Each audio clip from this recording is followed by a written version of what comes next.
Hello everyone, Nikhil this side. I'm from Lakshmi Solution. I'm an implementer over here. So in the today's video, we will find how to create a quotation in Bitrix24. Okay, let's do. For that, we need to just open the CRM with the help of you can find in the left hand side the CRM module. Just click on that CRM module. Okay, you can find the deal section. You just click on the deal section. Just for that, we need to open one deal. Just one open. Okay, you can find the in the right hand side top. You can find the document over here. Just click on that document button, and you can find the template of the quotation. I just click on that template.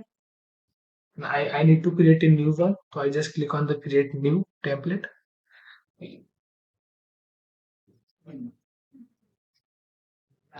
Yeah, it's loading. Yeah, you can see the template. Just one click, I created the quotation. You can find this the templates quotation. Yeah, you can find. So with the help of the one click, we had created the quotation.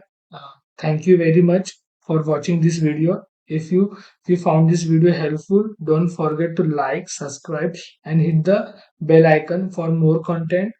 Drop your thoughts or questions in the comment below, and I'll see you in the next one. Thank you.